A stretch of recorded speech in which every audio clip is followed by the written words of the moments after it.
स्वागत है आपका एसएस क्लासेस में। तो यहाँ पे जितने भी लोग टीआरई 3 का जो एग्ज़ाम दिए हुए हैं वो अपना रिजल्ट का इंतज़ार कर रहे हैं, उनके लिए बहुत ही बड़ा यहाँ अपडेट निकल कर सामने आ रहा है।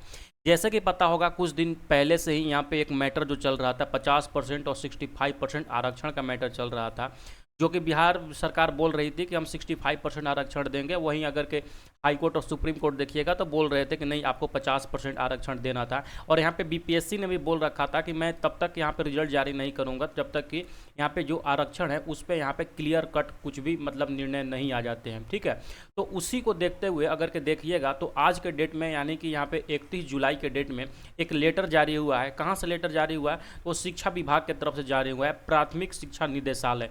ठीक है, इसमें सारे डीएम को एक पत्र लिखा गया है, जो कि यहाँ पे प्रदेश अध्यक्ष देखिएगा तो यहाँ पे मिथिलेश मिश्रा जी के द्वारा यहाँ पे हुआ गया है, ये लेटर जारी किया गया है। इसमें क्या लिखा गया है? सभी डीएम को लेटर लिखा गया है कि टीआरई 3 के वर्ग 1 से 5 और वर्ग 6 से 5 के रिक्ति का रोस्टर क्लियरेंस समाशोधन के संबंध में, यानी कि एक बार फिर से यहाँ पे जो कि आपका टीआरई 3 में था 1 से 5 के लिए यानी पीआरटी के लिए और 6 से 8 के लिए यहाँ पे रोस्टर क्लियरेंस के लिए लेटर दिया गया है सारे शिक्षा पदाधिकारी जो कि जिला के होते हैं। ठीक है, और वहाँ पे इसमें क्या कहा गया है कि टीआरई 3 के वर्ग 1 से 5 और 6 से 8 के रिक्ति रोस्टर समाशोधन की कार्रवाई की जा रही है। आप अवगत होंगे टीआरई 1 में 1 से 5 और टीआरई 2 में 6 से 8 के विद्यालय अध्यापकों की नियुक्ति में कार्रवाई की गई, और टीआरई 3 में वर्ग 1 से 5 और वर्ग 6 से 8 में विद्यालय अध्यापक की नियुक्ति की कार्रवाई जो कि प्रक्रियाधीन है। यानी कि यहाँ पे ये बोल रहा है कि जैसे ही आपने क्लियर रोस्टर जो क्लियरेंस किए हैं जैसे कि टीआरई 1 में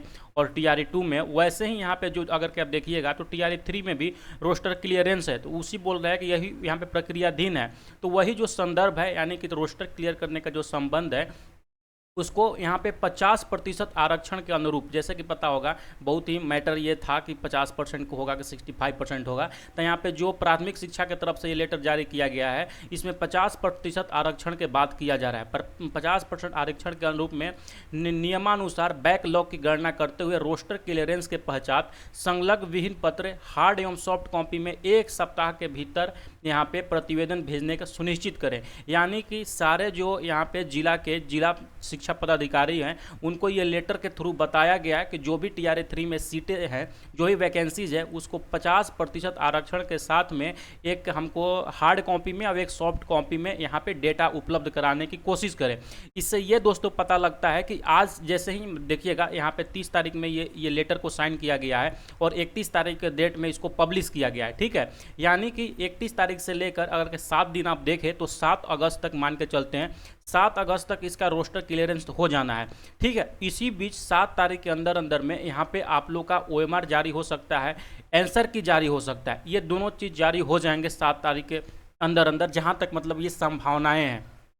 उसके बाद जैसे ही यहाँ पे रोस्टर क्लियरेंस होता है आपको 2 सप्ताह के बाद यानी कि 20 अगस्त के बाद यहाँ पे रिजल्ट देखने को कभी भी मिल सकता है। ठीक है, तो ये मतलब जो बीपीएससी है अपना एकदम रोस मोड में है, रैपिड मोड में। और देखिएगा तो नीचे में यहाँ पे आप लोग का ये जारी भी किया गया है मॉडल की किस तरीक़ा से वहाँ पर रोस्टर देना है, जिला का नाम लिखना है, कोटिवार कितना वैकेंसीज है, बीसी का, ईबीसी का, एससी का, एसटी का, डब्ल्यूबीसी का। ठीक है, तो जितने भी लोग यहाँ पर रिजल्ट का बेसब्री से इंतजार कर रहे थे 15 से 20 दिन और इंतजार कर लीजिए, सारा कुछ क्लियर हो जाएंगे। बाकी 7 दिन और इंतजार कर लीजिए, आप लोग का यहाँ पे ओएमआर सीट वगैरह और जो भी आंसर की वगैरह है आप लोग के मिल जाएंगे। ठीक है, तो ये एक बहुत ही महत्वपूर्ण अपडेट थी। ऐसी अपडेट के लिए हमारे टेलीग्राम चैनल से भी आप जुड़ सकते हैं, वहाँ पे डेली जो भी अपडेट्स होते हैं मैं आप लोगों के पास शेयर करता हूँ। बाकी चैनल को सब्सक्राइब कर लीजिए, जो भी न्यू अपडेट्स होंगे मैं आप लोगों के पास शेयर करता रहूँगा। Bye bye.